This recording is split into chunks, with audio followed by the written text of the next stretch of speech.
Sejam bem-vindos ao canal Histórias de Terror. Minha esposa e eu estávamos iniciando nossa nova vida em Campo Largo, no Paraná. Ambos recentemente nos formamos com nossos mestrados. Eu consegui um emprego como professor e minha esposa garantiu uma vaga em um hospital local. Após milhares de reais em dívidas estudantis, todo o trabalho árduo parecia ter valido a pena. No entanto, aquela dívida estudantil é uma história de terror completamente diferente para outro dia. Nos meses finais do verão, começamos nossa mudança da nossa antiga casa no Rio Grande do Sul para o Paraná.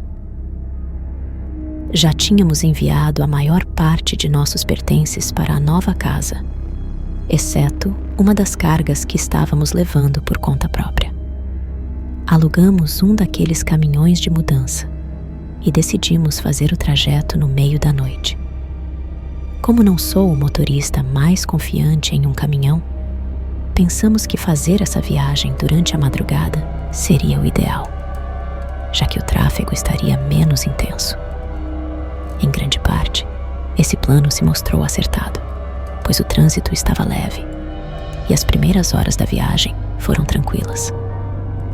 Com cerca de 2 horas restantes de viagem, acabei passando por cima de algo na estrada, o que fez o pneu furar. Consegui encostar em segurança, pois praticamente não havia tráfego onde estávamos. O pneu estava instantaneamente vazio, e o que quer que eu tenha atingido não era apenas um prego ou algo assim. Parecia que o pneu havia sido destruído. Permanecemos calmos por um momento, enquanto planejávamos o que fazer. Não sabíamos se deveríamos ligar para a empresa de aluguel do caminhão primeiro, para o seguro, ou talvez para outra pessoa. Procuramos no folder que o funcionário da locadora nos deu e encontramos um número especial para casos de emergência no trânsito. Considerando aquilo como uma emergência, ligamos para o número. Depois de passar por alguns problemas de sinal com o celular, conseguimos que alguém viesse nos ajudar a trocar o pneu. No entanto, levaria um tempo até que chegassem. Foi um grande incômodo, mas achamos que poderíamos esperar um pouco e assistir a vídeos no YouTube em nossos telefones. Em retrospectiva, qualquer tipo de acidente deveríamos ter alertado as autoridades. Esse foi um erro nosso, que quase teve um desfecho. Poucos minutos depois de desligar o telefone com a empresa de aluguel, minha esposa me cutucou e disse: "Ei, tem alguém atrás do caminhão?" Olhei no espelho e, de fato, com as luzes vermelhas do caminhão refletindo em seu moletom preto, havia uma pessoa. Mantive o olho nela por um momento, garantindo que não fosse se mover novamente. Não sei por que não liguei imediatamente para a polícia, mas compreensivo e empático como sou, minha mente não recorreu à polícia de imediato. Enquanto eu observava pelo espelho, minha esposa me cutucou novamente, agora com nervosismo e medo em sua voz, e disse: "Meu Deus, olha." Levantei os olhos do espelho e havia outra pessoa à frente do caminhão. Olhei ao redor e não havia outros carros. Essas pessoas tinham que ter saído das árvores ao lado da estrada deserta em que estávamos. Em questão de segundos, outras 2 pessoas surgiram de trás do caminhão. Uma jovem mulher e um homem, provavelmente na casa dos 20 anos. A mulher fez um gesto para eu abaixar a janela. Eu abri um pouco para poder ouvi-la, e com uma voz suave e amigável, ela disse: "Olá, notei que vocês estão com um problema. Não o tipo bom de problema, mas enfim. Vocês gostariam que trocássemos o pneu? Todos nós somos bastante habilidosos com carros, não somos pessoal." Olhei para minha esposa e percebi que ela tinha enviado uma mensagem de texto para o 190, algo que eu nem sabia que era possível fazer. Olhei de volta para a moça do lado de fora e disse: "Obrigado, senhora. Isso é muito gentil de sua parte. mas a empresa de aluguel vai chegar em breve e eles vão consertar para nós. A mulher nunca quebrou o olhar hipnótico e o sorriso exagerado. Olhou ao redor e pensou por um segundo, ainda sorrindo e alegre como antes. Ela olhou para o homem e disse: "Ei, acho que eles estão bem." O homem fez um sinal e começou a caminhar para trás do caminhão. Minha esposa me cutucou e sussurrou para fechar a janela. Eu a ignorei. O medo de fazer a mulher zangada me parecia pior do que qualquer coisa que ela pudesse fazer. Nesse ponto, percebi que a mulher estava indo para trás do caminhão para buscar algo. Poucos segundos depois, ela voltou, agora com uma caixa de papelão com a inscrição pneus, escrita à mão com uma caneta. Ela abriu a caixa e retirou o pneu sobressalente com o aro de ferro. Ela sorriu e disse: "Vocês não podem dirigir nesse pneu. Vocês ficariam absolutamente tristes com isso." A mulher tinha razão. O pneu sobressalente estava todo deformado e inutilizável. Antes que pudéssemos reagir, ela nos deu o pneu novo e disse: "Nós fomos lá e pegamos isso para vocês. Não precisa agradecer. Vocês podem nos ajudar com um pequeno favor em troca?" Estava começando a suar agora. Minha mente estava girando e minha esposa estava em lágrimas. Apenas assentimos com a cabeça. O homem trouxe uma caixa grande de papelão que não estava lá antes e a colocou no chão ao lado do caminhão. A mulher se inclinou e pegou uma chave de fenda e um martelo da caixa. A essa altura, minha esposa tinha terminado de enviar a mensagem para a polícia e estava esperando que eles respondessem. Os ocupantes misteriosos do caminhão estavam muito perto do caminhão agora, e minha esposa e eu começamos a nos sentir encurralados. A mulher estava agora no chão, com o rosto bem próximo ao pneu furado. Ela disse: "Veja, é assim que você faz isso." Ela removeu o primeiro parafuso, ainda sorrindo para nós. A cada parafuso que ela retirava, meu estômago se apertava ainda mais. Antes que ela pudesse remover o último parafuso, ouvimos sirenes se aproximando. Olhei para minha esposa e finalmente percebemos o que poderia acontecer a seguir. Eu tinha as chaves do caminhão no meu bolso, mas a mulher estava entre mim e a porta. Eu precisava desesperadamente tirá-las de lá antes que a polícia chegasse, porque ficaria ainda mais difícil explicar a situação. Olhei para a mulher e disse: "Você é uma santa, realmente, obrigado." Em um movimento rápido, peguei as chaves e abri a porta do motorista. A mulher olhou para mim com os olhos arregalados e o homem começou a correr para o lado da estrada. Não hesitei por um segundo. Entrei no caminhão e acelerei o máximo que pude na direção oposta ao homem. Minha esposa começou a chorar e implorar para irmos até a polícia, mas eu estava com tanto medo do que poderia acontecer se esperássemos. Decidi dirigir até a próxima cidade e relatar o incidente lá. Felizmente, conseguimos chegar à cidade sem encontrar mais problemas. A polícia estava esperando em um posto de gasolina próximo e relatamos tudo o que havia acontecido. Eles pareciam céticos no começo, mas depois que examinaram o caminhão e viram os parafusos faltando, perceberam que tínhamos razão em temer pelas nossas vidas. Nunca descobrimos quem eram aquelas pessoas ou o que pretendiam fazer conosco, mas estou grato por termos saído daquela situação assustadora. A experiência serviu como um lembrete de que sempre devemos confiar nos nossos instintos e priorizar nossa segurança em situações desconhecidas. Desde então, aprendi a importância de ligar imediatamente para as autoridades em caso de encontros suspeitos e potencialmente perigosos. Sem sombra de dúvida, eventualmente todos saíram, exceto o meu amigo Mike. Tomamos algumas cervejas e decidimos investigar o barulho que vinha do porão. Descemos lá com chaves de fenda e martelos, como se soubéssemos o que estávamos fazendo. Para esclarecer, não tínhamos a menor ideia do que estávamos fazendo. Ouvimos o barulho e o rastreamos até o mesmo local onde o havíamos ouvido antes. Parecia ser um arranhão, vindo de trás das escadas. Confesso que estava bastante nervoso.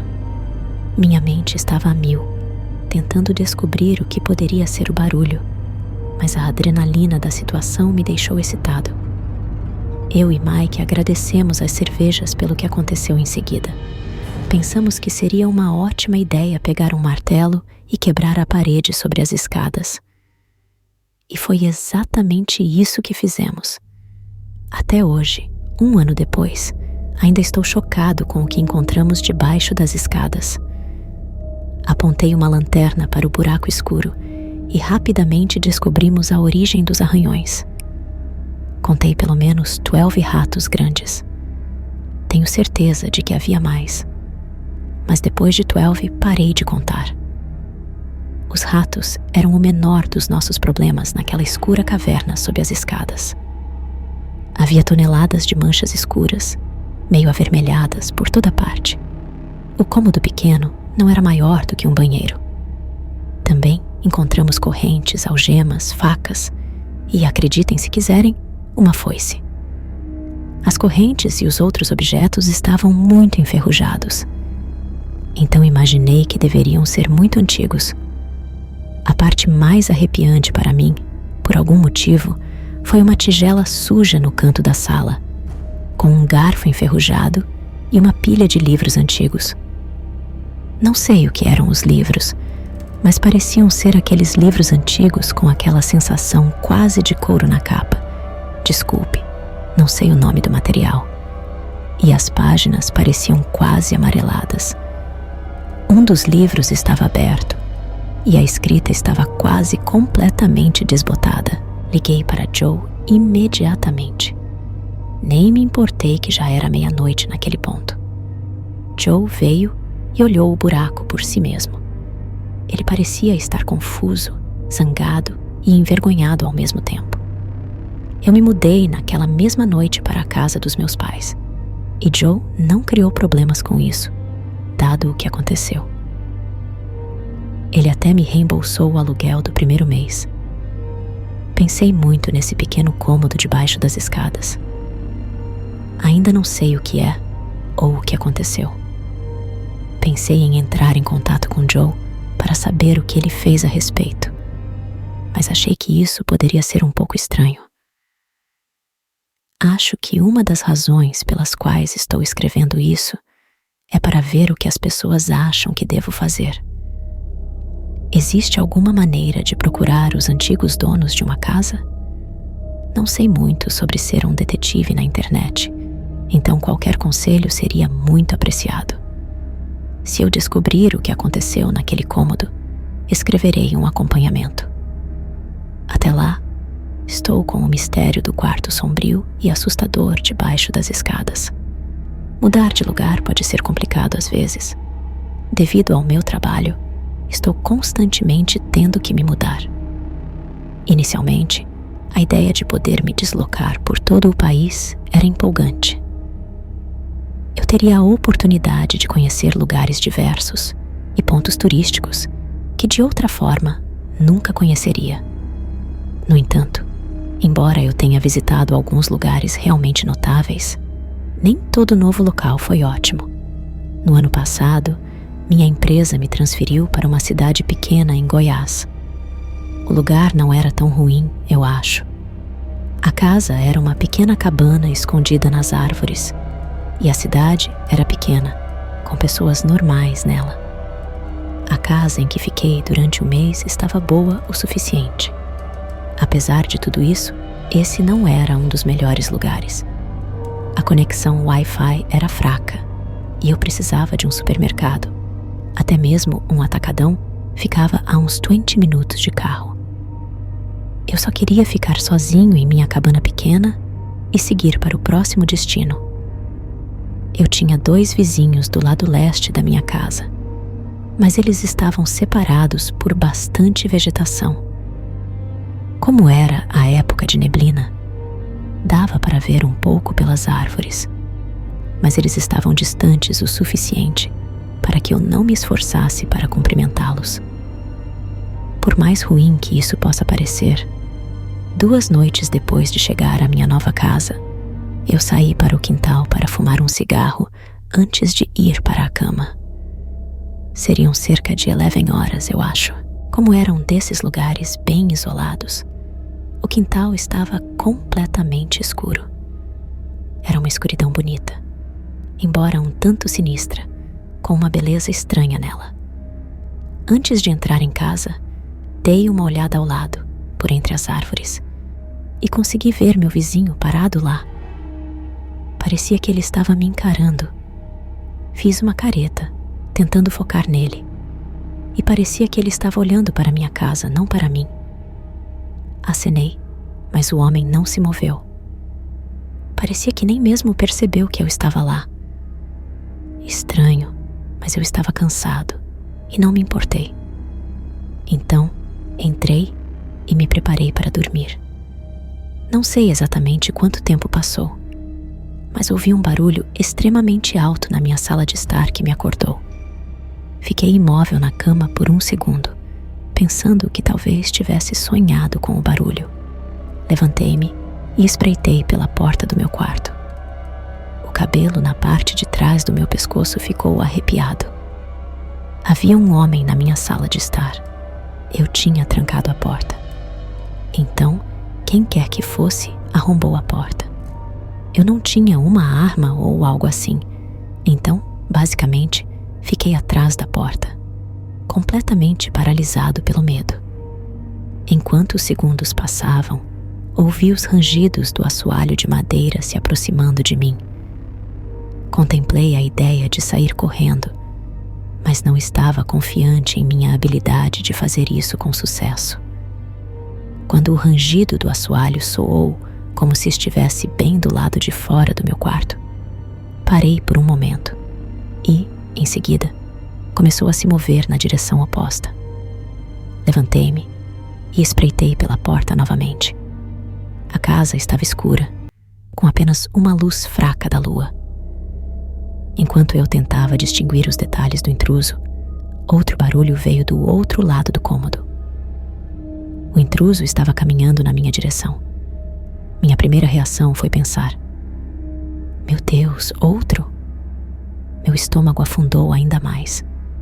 Então, sem aviso prévio e no silêncio absoluto da noite, uma voz alta e forte ordenou: não se mexa, Eric. Coloque a faca no chão e venha aqui agora. O intruso era um policial. Fiquei chocado, aliviado e honestamente surpreso. De onde venho, os policiais não entram simplesmente em uma casa. Nesse momento, fiquei feliz por ele ter entrado. A direção para a qual o policial estava olhando, com a mão estendida, eu podia ouvir alguém rindo. Uma risada horrível, como uma risadinha baixa com quase um toque de rosnado. Eric, tenha calma. Você não mora aqui. Ouvi o policial murmurar algo novamente.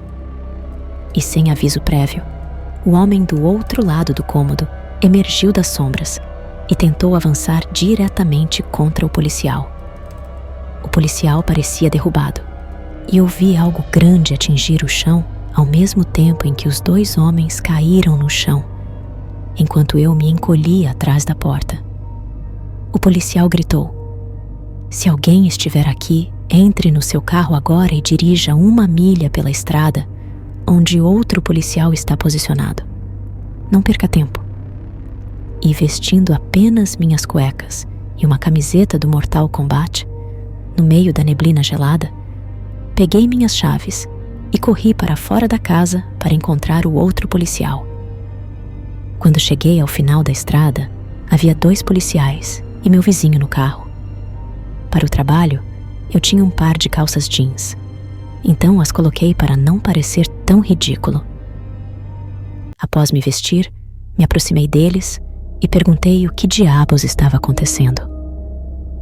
O primeiro a dizer alguma coisa foi meu vizinho, que veio até mim e me deu um tapinha no ombro, dizendo: "Graças a Deus você está bem, amigo." Eu apenas acenei concordando, ainda sem palavras, tentando processar tudo. Depois que os policiais me verificaram e se certificaram de que eu estava realmente bem e não ferido, recebi a história completa. Há cerca de 1 ano, uma garota morava na casa em que eu estava hospedado. O cara, Eric, era seu namorado, e os dois estavam envolvidos em coisas ilegais na casa, o que acabou levando à morte da mulher. Eric não lidou bem com isso. Ele meio que surtou e começou a definir. Ele ficava indo e vindo da prisão por coisas pequenas. Mas a polícia achava que era apenas para conseguir uma refeição e um lugar para dormir nas noites frias algumas vezes. No último ano, Eric foi visto tentando invadir a casa, que estava vazia na época, alegando que precisava entrar para vê-la. Alguns meses, ninguém na cidade tinha visto Eric, e de forma mórbida, as pessoas da cidade meio que pensaram que talvez a natureza tivesse agido sobre ele, ou que ele tivesse vagado para outra cidade, até esta noite. Quando o meu vizinho estava passeando com seu cachorro, ele achou que viu um homem rindo e se movendo pelo matagal que separa a minha casa da dele. Ele disse que nem mesmo me viu lá fora fumando, porque estava observando Eric andar na frente da minha casa e, em seguida, pular por uma janela destrancada na cozinha. Meu vizinho chamou imediatamente a polícia. Todos na cidade o conheciam, especialmente meu vizinho e a polícia. E é por isso que o policial arrombou minha porta e entrou. Ele sabia que eu estava em perigo real. Quando o policial derrubou Eric, o barulho alto que ouviu ao cair no chão era de um facão. Sim, uma espécie de pequena espada.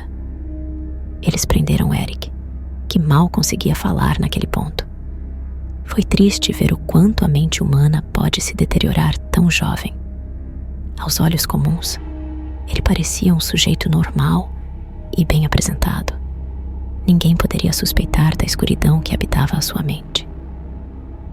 Liguei para minha empresa na manhã seguinte, que pagou por mim para ficar em um hotel por algumas semanas. Então, deixei a cidade para sempre e nunca pretendo voltar. Até onde sei, ele foi enviado a um lugar onde receberá cuidados e não representará perigo a si mesmo ou a outros.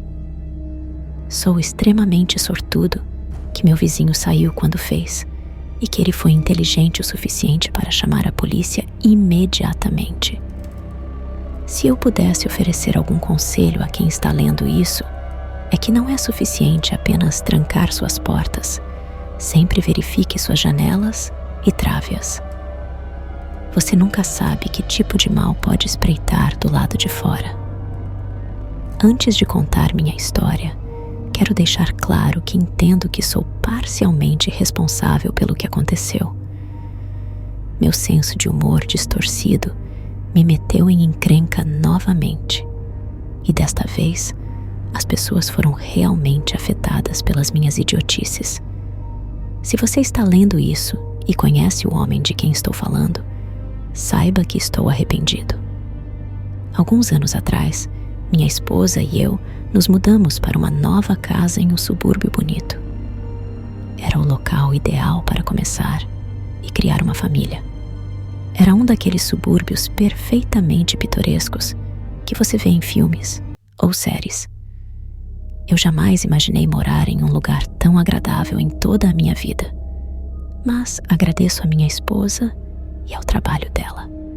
Embora eu também contribuísse, ela era, sem dúvida, a rainha do castelo. Desde o começo, quando estávamos nos mudando, já podia ver os olhares curiosos dos vizinhos. 2 jovens cobertos de tatuagens chamavam a atenção, e eu sabia como algumas pessoas reagem a isso. Enquanto transportávamos as coisas para casa, vários vizinhos vieram nos dar as boas-vindas. Essas pessoas eram simpáticas, o máximo que podiam, mesmo que de maneira um pouco falsa. Ainda assim, foi bom, e minha esposa adorou. No entanto, o casal diretamente em frente era outra história. Era um casal mais velho, provavelmente na faixa dos 70 ou 80 anos, e eu os vi espiando através das persianas. E não eram apenas olhadas rápidas. Os dois nos observavam como se estivessem participando de um concurso de quem piscasse primeiro. Eu acenei para eles, mas estava sendo sarcástico e irônico. Eles não acinaram de volta. Continuaram a nos encarar por mais um segundo.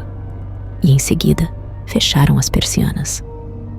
Virei para minha esposa e disse: "Deixa pra lá esses caras." Tentei ser gentil, mas eles são ranzinzas demais. Ela riu e pediu para que eu fosse mais educado com os novos vizinhos. Cerca de 10 minutos depois, o homem realmente veio até mim. Ele atravessou a rua e entrou na minha garagem, onde eu estava guardando algumas ferramentas. Ele me chamou a atenção em voz alta e agressiva. "Ei, não aprecio o que você está fazendo. Este é um bairro tranquilo e eu chamarei a polícia se for preciso." Por dentro, estava rindo da situação. Mas, em vez de tentar acalmar as coisas, meu temperamento piorou um pouco. Olhei para o homem mais velho, meio encolhido, e respondi a ele no mesmo tom que me abordou. "Escute, camarada, primeiro saia da minha propriedade. Você não pode simplesmente entrar na minha garagem. Em segundo lugar, não sei quem você pensa que é vindo aqui me ameaçando chamar a polícia. Estamos nos mudando para cá, como todos os outros vizinhos. E se você tem algum problema com isso, lide com isso como um adulto." O homem mais velho estava visivelmente irritado, mas recuou e voltou para sua casa. Eu estava esperando que isso fosse o fim disso. No entanto, à noite, algo estranho aconteceu. Ouvi passos vindos do lado de fora da minha casa, que estava um pouco longe da estrada, cercada por arbustos e árvores. A princípio, ignorei, pensando que era apenas um animal. Mas então, comecei a ouvir sussurros. Vozes sussurrantes que pareciam vir de vários lugares. Decidi investigar e, quando me aproximei das janelas, percebi sombras se movendo. Alguém estava se escondendo na escuridão do meu quintal. Levantei o telefone para chamar a polícia, mas então percebi que não tinha evidências concretas, apenas sombras e sussurros. Optei por ficar quieto e tentar resolver o problema eu mesmo. Saí pela porta dos fundos e me esgueirei pela grama até alcançar os arbustos. Quando me aproximei, consegui ouvir claramente o que estavam dizendo. Era o casal de idosos, e eles estavam discutindo como me fazer pagar pelo que eu disse ao homem mais cedo. Eles tinham garrafas de tinta e estavam planejando jogá-las na minha casa e na minha garagem. Fiquei em choque por um momento, então fiz a coisa mais idiota que poderia ter feito. Saí de trás dos arbustos e os encarei, com raiva. Os dois pareciam tão surpresos quanto eu. Eles sabiam que eu os tinha ouvido, mas ainda assim, não esperavam que eu aparecesse. Disse a eles que eles eram patéticos e infantis e que deveriam agir como adultos. Depois, disse que estava cansado de sua atitude e que eles precisavam sair do meu quintal imediatamente. O casal de idosos não respondeu. Eles apenas recuaram e voltaram para sua casa, de cabeça baixa. Eu estava pronto para ir atrás deles, mas parei. Eu estava fervendo de raiva, mas também sabia que precisava ser mais inteligente. Voltei para dentro de casa e liguei para a polícia. Contei-lhes o que estava acontecendo, e eles disseram que enviariam um carro para verificar a situação. Enquanto esperava, senti a tensão no ar. Olhei pela janela e percebi que o casal de idosos estava do lado de fora da minha casa novamente. Desta vez com lanternas e câmeras. Eles estavam fotografando minha casa e minha garagem. Pareciam estar procurando por qualquer coisa que pudessem usar contra mim. Fiquei ainda mais furioso, mas me mantive dentro de casa esperando que a polícia chegasse. Quando os policiais finalmente chegaram, expliquei a situação a eles e mostrei as fotos que o casal de idosos tirou. Os policiais foram até o casal e os questionaram. Eles negaram tudo, mas as fotos eram evidências claras do que estavam fazendo. Os policiais os advertiram e disseram que, se continuassem com esse comportamento, poderiam enfrentar acusações criminais. Depois disso, as coisas se acalmaram um pouco, mas a hostilidade dos vizinhos nunca desapareceu completamente. Eu me arrependi profundamente de minha atitude inicial com eles e percebi que deveria ter sido mais paciente e compreensivo. Desde então, tenho tentado ser mais amigável com meus vizinhos e manter a paz no bairro. A lição que aprendi com essa experiência é que a hostilidade só gera mais hostilidade, e é melhor resolver conflitos de maneira pacífica e respeitosa. Às vezes, o senso de humor pode ser mal interpretado e causar problemas desnecessários.